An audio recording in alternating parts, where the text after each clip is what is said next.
Det var i herrens år 1800 efter Kristus, at landbrugssamfundet virkelig slog til. Men hvad er et landbrugssamfund egentlig? Det er på tide, at vi går tilbage i tiden.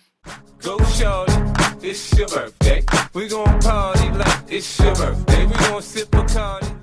I en almindelig landbrugsfamilie var det meget typisk, at kvinden stod for det huslige, og manden stod for at tage sig af jorden, for eksempel at pløje marken. Nu skal jeg ud og pløje jord! Landbrugssamfundet omhandlede selvfølgelig landbrug, og fra omkring 3900 før Kristi skete der en gradvis overgang til landbrug, som gennem de følgende næsten 6000 år blev hovederhvervet. Midt i 1800-tallet der arbejdede over halvdelen af befolkningen med landbruget. Landbruget fulgte selvfølgelig vejret, så i begyndelsen af året, mens jorden var frosset til, passede bonden sine kreaturer, og som foråret og sommeren langsomt kom tættere, så begyndte bonden at dyrke sin jord, så han til sidst kunne høste kornet. Og på den måde fortsætter det år efter år. Det var også meget normalt i et landbrugssamfund, at børnedødeligheden den var høj. Det var faktisk rigtig alvorligt, og fra 1931 til 1977, der lå børnedødeligheden konstant på et tal over 60%. Sult og sygdom gik hånd i hånd i et landbrugssamfund. Ofte fangede bønderne sygdom under deres fysiske arbejde, hvilket ledte til en lille eller en fejlslagen høst, som derefter blev grund til sult.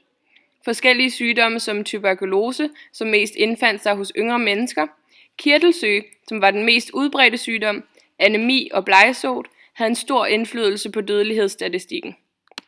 Den farligste var dog tuberkulose, der var skyld i cirka 1/7 af alle dødsfald for mennesker mellem 5 og 45 år. Der var 2 slags forskellige fattigdomsgrænser, primær og sekundær fattigdom. De er opdelt efter disse regler. Hvis du lever under sekundær fattigdom, så er reglen følgende. Familiens kost og påklædning skal styres af den regel. Intet må købes, hvis ikke det er absolut nødvendigt, og hvis det skal købes, så skal det købes så billigt som muligt. Hvis man lever under primær fattigdom, så lyder reglen sådan her. Primær fattigdom er familiens manglende mulighed for at opretholde det fysiske arbejde ved en rationel brug af indkomsten. Dyrkningsfællesskabet er et fællesskab bestående af aftaler. De aftaler går ud på at fastslå, hvilke marker der bliver tilsået med hvad, og hvornår der skulle høstes og pløjes. Alle skulle passe ind efter reglerne, lige meget om man var fæstebunden eller selvejerbunden. Så hvilke kendetegn har et landbrugssamfund egentlig? Vel, med faktorer som hårdt arbejde, en høj børnedødelighed, sygdomme og hårde vilkår, så kan vi dermed konstatere, at hvis bonderøven levede i et landbrugssamfund, så ville han nok ikke være så positivt stemt, som han er nu. Go, go, go, go, go, go, go, shorty, it's your birthday.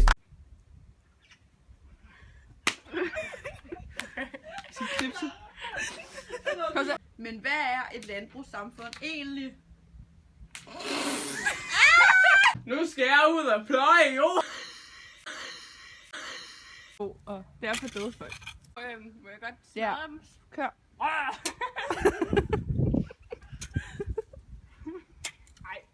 Ej, okay. Så det. Ja. Nu skal jeg ud og pløje jord!